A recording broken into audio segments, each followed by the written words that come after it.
तड़के सवेरे से हुई घटनाओं से अवगत कराएं। Colonel Qureshi. Thank you sir. नमस्कार।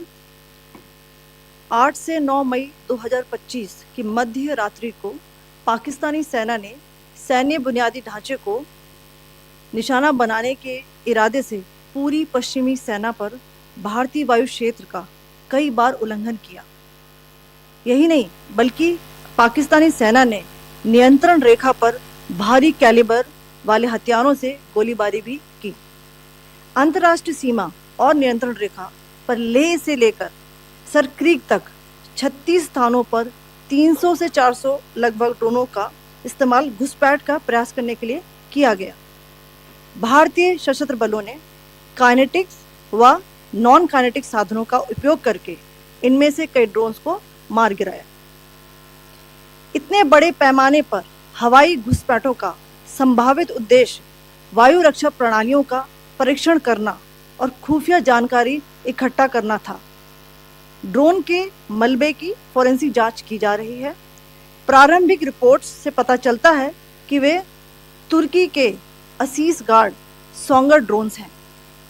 इसके उपरांत रात में पाकिस्तान के एक सशस्त्र यूएवी ने भटिंडा सैन्य स्टेशन को निशाना बनाने की कोशिश भी की, जिसे पकड़ा गया और उसे निष्क्रिय कर दिया गया। पाकिस्तानी हमले के जवाब में पाकिस्तान में 4 हवाई रक्षा स्थलों पर सशस्त्र ड्रोन्स लॉन्च किए गए। इनमें से एक ड्रोन एडी रडार को नष्ट करने में सक्षम रहा।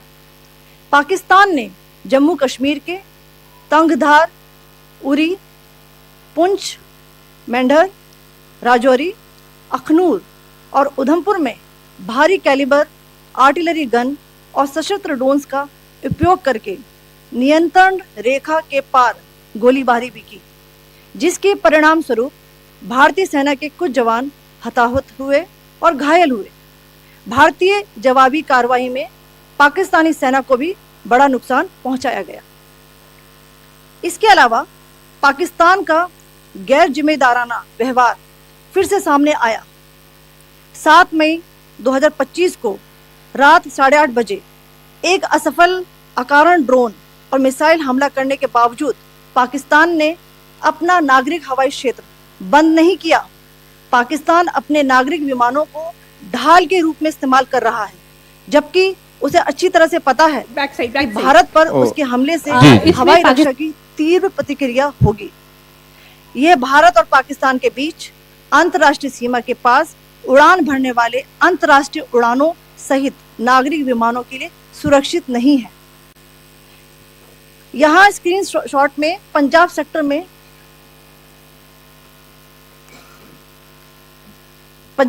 में हाई एयर डिफेंस अलर्ट स्थिति के दौरान एप्लीकेशन फ्लाइट रडार 24 का डेटा दिखाया गया है। जैसा कि आप देख रहे हैं, यहाँ पर भारतीय पक्ष का हवाई क्षेत्र घोषित बंद के कारण नागरिक हवाई यातायात से पूरी तरह से रहित है। कराची और लाहौर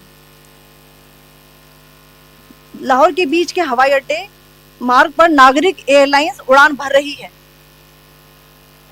हाई अलर्ट किया गया है विमान फ्लाइनेस एविएशन का एयरबस 320, जैसा कि आप यहाँ देख रहे हैं, जो कि शाम को 5:50 बजे दमम से शुरू हुआ और रात को 9:10 बजे लाहौर में उतरा। ये सारा डिटेल्स आप यहाँ देख रहे हैं, ये डिटेल्स यहाँ लिखा हुआ है। Can you see this?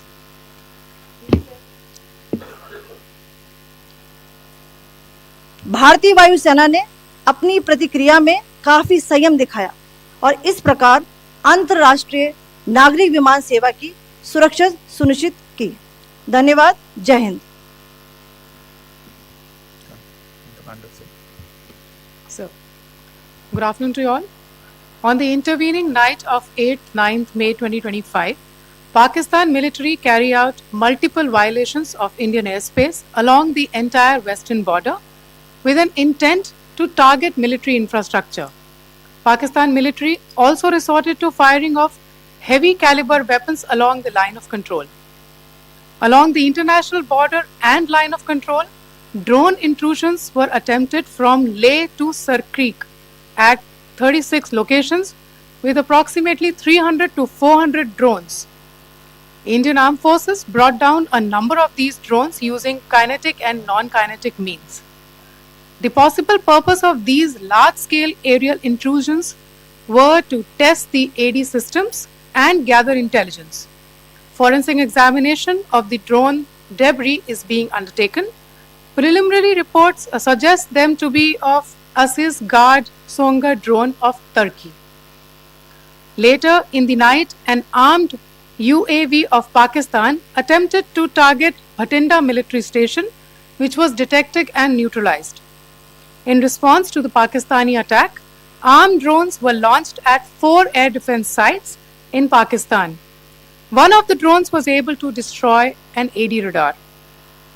Pakistan also carried out artillery shelling across the line of control using heavy caliber artillery guns and armed drones at Tangdhar, Uri, Poonch, Mendhar, Rajouri, Akhnur and Udhampur in Jammu and Kashmir area, which resulted in some losses and injuries to Indian Army personnel. Pakistan Army also suffered major losses in Indian retaliatory fire. Additionally, Pakistan's irresponsible behavior again came to fore. Pakistan did not close its civil airspace despite it launching a failed unprovoked drone and missile attack on 7th May at 8:30 hours in the evening. Pakistan is using civil airliners as a shield, knowing fully well that its attack on India would elicit a swift air defense response. This is not safe for the unsuspecting civil airliners, including the international flights which were flying near IB between India and Pakistan. The screenshot we just showed and we shall share with you, it shows the data of the application Flight Radar 24 during a high air defense alert situation in the Punjab sector. As you have seen, the airspace on the Indian side is absolutely devoid of civil air traffic due to our declared closure. However, there are civil airlines flying the air route between Karachi and Lahore. Amongst the other civil aircraft that you can see, we have highlighted an aircraft which is Airbus 320 of Flynas Aviation, which was originated from Dammam at 1750 hours and landed later at Lahore at 2110 hours in the night. Indian Air Force demonstrated considerable restraint in its response, thus ensuring safety of international civil carrier.